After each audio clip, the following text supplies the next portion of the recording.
Welcome back, folks. I'm Frizz, and today we're going to be spending an entire video talking about a single skill feat. That might seem a little bit excessive, but give me a little bit and you'll understand why I think that the Assurance feat is genuinely probably the most interesting skill feat in all of 2E, and it actually deserves its own video. First off, let's just talk about what Assurance actually does for you, and exactly why you would want to take it. It's a level 1 skill feat that can be taken for any skill that you're trained in. That's right, it is not tied to any particular skill, and you can take it with basically anything. Once you have taken Assurance for a particular skill, you can then use it whenever you would roll a skill check. So let's say you have Assurance for Athletics and you're trained. Now, whenever you would have to roll an Athletics check, you can instead decide to use Assurance and get a result equal to 10 plus your level plus your proficiency. So if you're trained in Athletics, then that would be 10 plus your level plus your, plus 2 because you're trained. Obviously, as you increase your proficiency, that number will get higher and it'll get even better. The important thing to keep in mind here is that you don't add any bonuses or penalties that you have from any other source. Unfortunately, that means that you don't add any item bonuses to your skill checks or even your ability modifier, but it does mean that you don't add any other penalties, like, let's say you're enfeebled, you don't take that penalty on your athletics checks, or you don't take multiple attack penalties. Overall, it's just kind of interesting, and it can be useful in a lot of different situations, though sometimes it won't be useful at all. So let's start talking about those situations then. Generally speaking, there are two types of situations where Assurance is particularly useful that I've seen it be used to great effect. First is when you know that you're going to be dealing with a bunch of different penalties, and second is when you know exactly what DC you're going to be targeting. In both of those situations, Assurance is great. So let's talk about the first option first. If you obviously know that you're going to be dealing with a large amount of penalties, then being able to ignore them completely, even if the average result that you're going to be getting is maybe a bit lower, but having that assurance there of making sure that you're not going to critically fail, even if you aren't very likely to critically succeed, is great. Now, I feel like this entire section is pretty much dedicated to people who take Assurance for Athletics, since penalties can come from a wide variety of places in Pathfinder, but in my mind, being able to ignore multiple attack penalties is the biggest draw. And really, multiple attack penalties show up all the time, and being able to ignore them is stupidly good. Being able to ignore multiple attack penalty for trips, shoves, grapples, and disarm attempts is crazy useful, and it allows for you to really make a good use of those sorts of actions on your, say, your third action of the turn. If you're a martial character, you're next to someone, you stab them twice, you now have a -8 or -10 multiple attack penalty depending on whether or not your weapon is agile. Spending that last action to try and stab someone is, generally speaking, a bad idea. So instead, you can try and grapple them using Assurance, meaning that you don't take that penalty at all and you just get the same result no matter what. How useful this will be is a bit inconsistent though, but you can make sure that it is good. Generally speaking, getting a result of 10 plus your proficiency modifier isn't really going to be good enough if you're fighting against someone who is above your level, but it has a chance of being good enough if they are your level. Generally speaking, if you are increasing your proficiency whenever you can with something like athletics, you're going to be able to meet that DC for things of your level most of the time, and you're almost always going to be able to successfully use these actions on people who are below your level. And because this is athletics and you can choose to target fortitude or reflex with, say, trip and grapple in that opposite order, you can then choose whichever save you think the enemy is worst at. Seriously, having a guaranteed success on a grapple can really change a fight around. The second situation where Assurance is particularly useful is whenever you know exactly the DC that you're shooting for. And this is mainly useful for a couple of skills in particular. those in my mind being acrobatics, athletics, medicine, and thievery. That is not remotely to say that assurance is only good for those skills though, and you can find uses for assurance in every single skill. Acrobatics and athletics are pretty simple to give examples for, but I've already given examples using athletics, so I'll give a basic example for acrobatics in this sort of instance.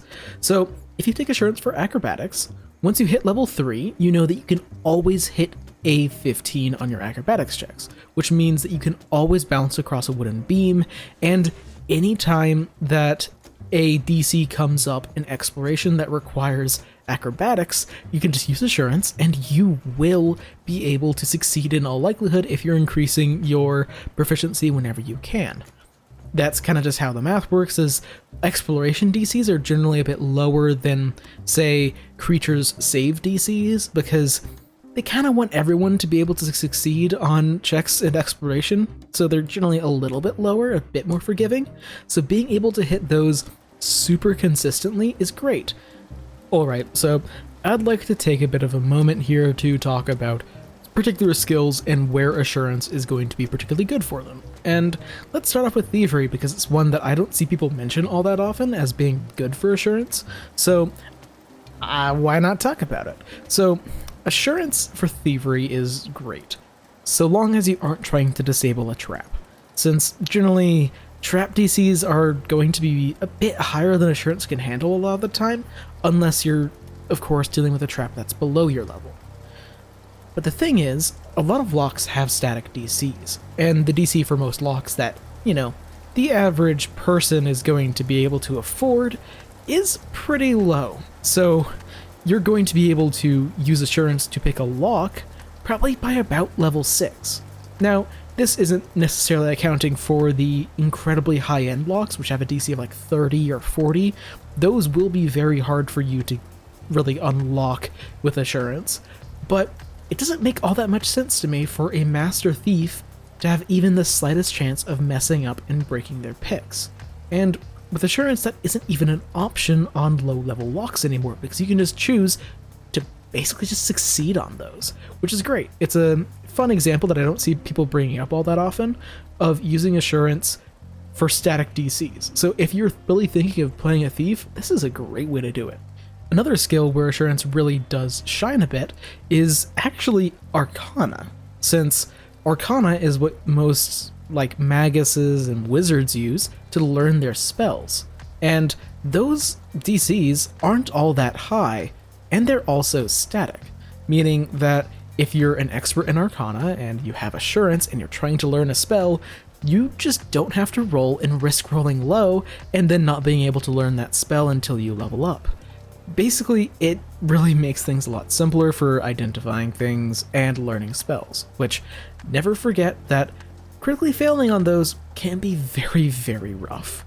I feel like it's about time that I talk about the real shining example of what exactly assurance can do in this system, which is for the medicine skill. Medicine is often used for hitting static DCs with treat wounds, as that is by far the most common use of medicine in the game. So being able to hit those static DCs with crazy amounts of reliability is great. So let's break it down real quick. You have a DC of 15 to heal 2d8, or 20 to heal 2d8 plus 10. You can hit a DC of 20 if you're expert in medicine at level 6 with assurance without ever having to roll. Now, this does give up the option of, critically succeeding and healing an additional 2d8, but 2d8 isn't all that big to have a assured success. Hitting a DC 15 is, of course, a lot simpler, and that also means that you can use the administer first aid action without having to roll, and you can stabilize someone without having any chance of accidentally killing. Overall, assurance is just super, super good for medicine, even if you aren't all that likely to hit the super, super high DCs until very late levels. Okay, so overall, I think that it's pretty obvious that I like assurance, and I feel like it's appropriate to compare this to being able to take 10 in Pathfinder 1e, as that was a system where if you're not in danger, you can just take a 10 on your skill check, just add your modifier to 10, and that's what you get. And as much as I like taking 10, as it does streamline 1E a lot, it is kind of boring and it's overall pretty good. And I feel like Assurance is just a straight up upgrade over it. As one, you have to invest to be able to do it, you have to take it as a skill feat, and it's only for something that you're specialized in. And the other thing that I really like is that it adds a little bit of a gamble, because it's not always the safe option. The difference between succeeding on a grapple and critically succeeding are huge. Like, genuinely huge. So, even if you know that you can get a success on a grapple, there might be the chance of rolling high and getting a critical success. So it's up to you to determine whether or not that is something that you really want to go after. But it adds this fun little way of using your skill feat to ensure that you always have something to do in combat. And I really, really like it. Another thing that I want to say is that while I have used examples that I have seen used in games, you can use Assurance for every single skill in this game and find a good use for it. If, like, every single skill has static DCs that are accompanied with it. You can always use Assurance for skill checks. I meant to say recall knowledge checks there. You can use Assurance on checks to gather income. You can use Assurance on everything. These are just the examples that I have seen used in games where it was especially useful.